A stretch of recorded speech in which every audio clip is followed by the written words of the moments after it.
अस्सलाम वालेकुम। प्रोग्राम सहाफ़ी में मतीउल्लाह जान।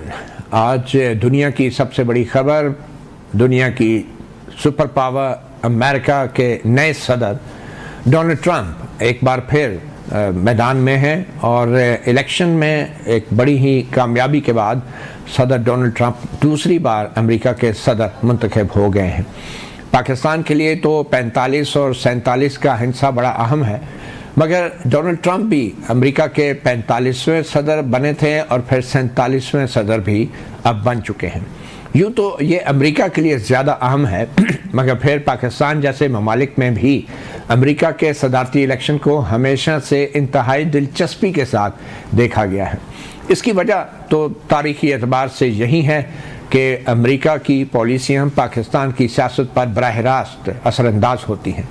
और अब की बार भी डोनाल्ड ट्रंप की जो वापसी है, उसकी वापसी से पाकिस्तान की सियासी सूरत हाल को जोड़ा जा रहा है और ये तसव्वुर किया जा रहा है, तवक्को की जा रही है ख़ास तौर पे तहरीक इंसाफ के रहनुमाओं और कारकुनों और सपोर्टरों की तरफ से कि शायद सदर डोनाल्ड ट्रंप की वापसी से उनके जो कैद साबिक़ वज़ीर आज़म और बानी PTI हैं इमरान खान, वो एक बार फिर रिहा हो सकेंगे और अपनी अमली सियासत में हिस्सा ले सकेंगे।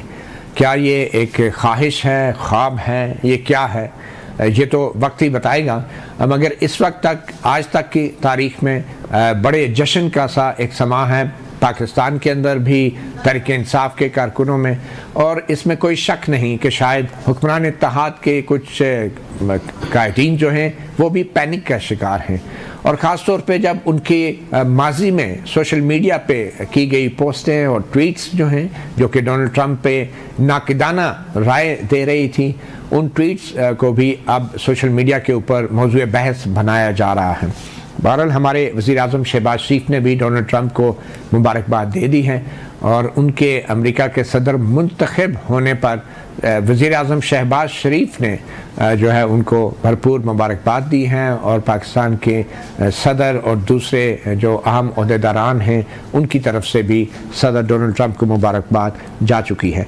आज इसी हवाले से हम बात करेंगे और फिर पाकिस्तान के जो अपनी सुप्रीम कोर्ट में जो कुछ हो रहा है, आइनी बेंचेस एक दिन पहले ही बन गए थे, मगर अब उन आइनी बेंचेस की इफादियत क्या है, अब आगे चल के कौन कौन से मुकदमात उनके सामने रखे जाएंगे, उसके ऊपर भी बात करेंगे। मेहमानों का तारफ़ कराते चलूँ, इस्लामाबाद स्टूडियोज़ में हमें ज्वाइन किया है हसनात मलिक ने, सीनियर जर्नलिस्ट, कोर्ट रिपोर्टर हैं, और हमें वीडियो लिंक पे ज्वाइन किया है माजिद निज़ामी, सीनियर जर्नलिस्ट और तज्ज़ियाकार हैं, और सीनियर तज्ज़ियाकार जर्नलिस्ट हफीज़ुल्लाह नियाज़ी साहब ने भी हमें ज्वाइन किया है, और फिर सबसे अहम अमेरिका में मौजूद जनाब रज़ा रूमी साहब। रज़ा रूमी साहब, आप तो हमारे लिए सबसे अहम इसलिए कि आप इस वक्त ताकत के सरचश्मे के करीब बैठे हैं, तो हम मेरे ख्याल में गुफ्तगू का आगाज़ आपसे ही करते हैं।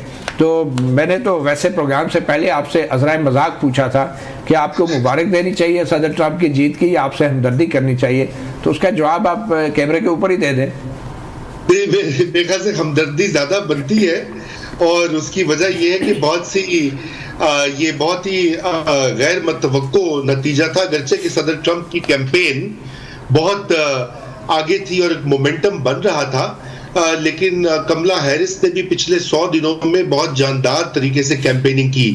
लेकिन जो रुझानात यहाँ पर अब दिखाई दे रहे हैं कि सफ़ेद फार्म लोगों की जो अक्सरियत है, खुसूसन ख़वातीन और मर्द, उन्होंने ट्रंप को वोट दिया है। और अब ये जो अमेरिका में रंग और नस्ल की बुनियाद के ऊपर जो तफरीक है वो बड़ी वाज़े तौर पर सामने आ गई है। यानी कि जो स्याह फार्म लोग हैं उनकी अक्सरियत ने कमला हैरिस को वोट दिया है। तकरीबन आधे जो लातिनो या हिस्पानवी लोग हैं उन्होंने दिया है, लेकिन जो सफ़ेद फार्म लोग हैं उनकी अक्सरियत जो है वो ट्रंप के पीछे ही खड़ी है, क्योंकि जो उसका मैसेज है, जो उसकी सियासत है, वो उससे मेल खाती है। उसका ये कहना है कि यहाँ पर जो बाहर से लोग आए हुए हैं या जो मुख्तलिफ हैं हम लोगों से, मैं उनको रोकूंगा और वापस भेजूंगा, डिपोर्ट करूंगा वगैरह वगैरह। तो वो पॉपुलर बयानिया चल गया है। जी ठीक। रूमी साहब, जो ओवरसीज पाकिस्तानी हैं अमेरिका में, उन्होंने क्या सदर ट्रंप को सपोर्ट किया, वोट किया?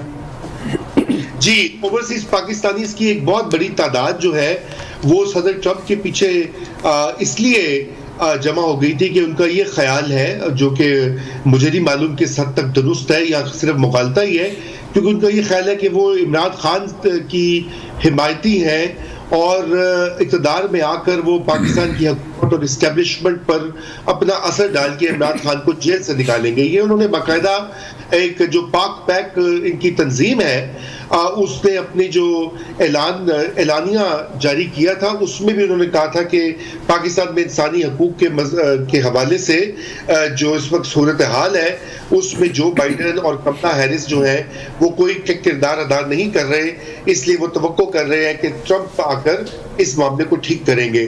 तो ये एक बहुत बड़ा फैक्टर था, लेकिन यहाँ भी डिविजन थी, सबने नहीं किया, लेकिन अच्छी खासी तादाद ट्रंप के पीछे थी। जी चलिए अब देखें कितना फ़ायदा होता है ओवरसीज पाकिस्तानियों के इस वोट और सपोर्ट का उनको। हफीजुल्लाह न्याज़ साहब, एक तासुर ये था कि अमेरिका ने इमरान खान को निकाला है, तो क्या अब इस इलेक्शन के बाद हम ये दोबारा यही इल्ज़ाम लगा सकते हैं अमेरिका पे कि अब भी अमेरिका ही इमरान खान को फिर से निकालेगा, मगर अब की बार शायद जेल से?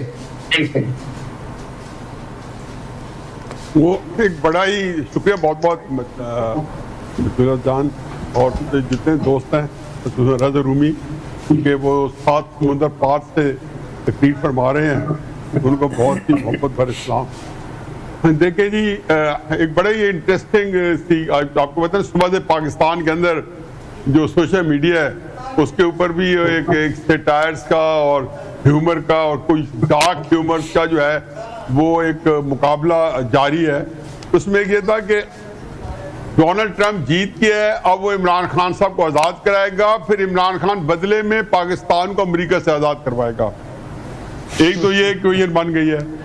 लेकिन मेरा अपना ख्याल है कि जो डोनाल्ड ट्रंप है, बावजूद है कि अनप्रेडिक्टेबल भी है, बावजूद है कि वो एस्टेब्लिशमेंट के जो है उसको एक कॉन्टेस्ट करके आया हुआ है और उसने अज़ाइम पता नहीं वो क्या ज़ाहिर करता है, किसी को कुछ भी कर सकता है।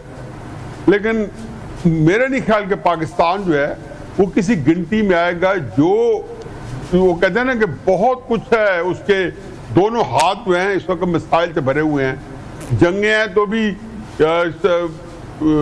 यूक्रेन, गजा की, फ़लस्तीन की जंग और ईरान के साथ भी इसराइल की जो जंग है उसके अंदर नेतन्याहू भी इमरान खान की तरह या तहरीक इंसाफ की तरह वो भी इंतज़ार कर रहे थे कि वो जीतेगा ट्रंप तो हमारी मदद को ज़्यादा जो नेकेड से आएगा।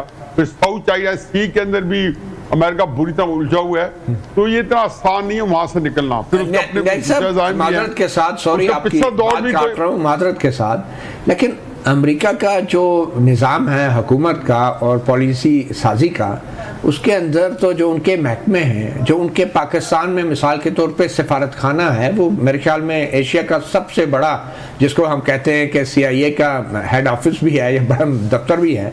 तो इतने बड़े दफ्तर के होते हुए आप कहते हैं कि सदर डोनाल्ड ट्रंप के पास इतना टाइम नहीं होगा कि इस खित्ते और पाकिस्तान के बारे में कोई बात करें या सोचें? नहीं। और आपके ख्याल में यहाँ पे जो अमेरिकी सफीर जो भी आएगा, नया आएगा, तो वो कुछ नहीं बताएगा कि पाकिस्तान में क्या हो रहा है? हम अभी भी एटमी पावर हैं, पड़ोस में इंडिया है, अफगानिस्तान है, ईरान है, और आप कहते हैं कि अमेरिका जो है पाकिस्तान के मामलात में कोई दिलचस्पी नहीं लेगा और हमें बिल्कुल भूल जाएगा, या खान साहब जेल में पड़े रहेंगे और अमेरिका उन्हें भूल जाएगा। आप ये कह रहे हैं? बिल्कुल, उसको मेरे नहीं ख्याल कि अमेरिका को देखो ना, उससे पहले क्या है, ये मैं ये नहीं कह रहा हूं कि उसको भूल जाएगा, वो ऑलरेडी एक पैराडाइम शिफ्ट हुआ है। अमेरिका पिछले 15-20 साल से दामे दुर्मे सुखने जो है अमेरिका इंडिया के साथ एक स्ट्रेटेजिक अलायंस में है। किसके अगेंस्ट? चाइना के अगेंस्ट। पाकिस्तान का जो स्ट्रेटेजिक पार्टनर है चाइना है। अमेरिका फर्ज के वर्स्ट के सिनेरियो में ट्रंप कहता है जी कि अगर उसके तल्लुकात पाकिस्तान के साथ बिगाड़ के, यही है ना कि मिलिट्री के साथ बिगाड़े का फर्ज किया, और वो कहता है जी जो है इमरान खान साहब को रहा करो, मेरे हवाले करो, तो वे कर देंगे। देखो उनके दो सूरत है ना, अगर तो मिलिट्री के जो हमारी जो एस्टेब्लिशमेंट है वो हैंड इन ग्लैम है, ये कंफर्टेबल है, तो वो करेगा नहीं। अगर वो करेगा और वो नहीं है तो जाहिर है उसकी मानेंगे क्यों, रिजेक्ट कर देंगे, फिर क्या कर देंगे। यहाँ पे दूसरी बात है कि मैं ये कहता हूँ कि बहुत से मसाइल है तो आज उलझे मसाइल है ना। बिल्कुल, बहुत बड़े बड़े मसाइल है। अमेरिका साहब बहादुर बहुत मसरूफ है, वो हमारे लिए इतना उसके पास टाइम नहीं भी है। यहाँ पे भी एक आंख के इशारे पे 6 लाख फौज जो है वो उस तरफ देखती है, कभी इस तरफ देखती है। तो अगर अमेरिकी सदर ने कोई आंख का इशारा पाकिस्तान को दे दिया तो फिर उसका क्या मतलब लिया जाएगा। एक आंख के इशारे की तो बात है आखिर।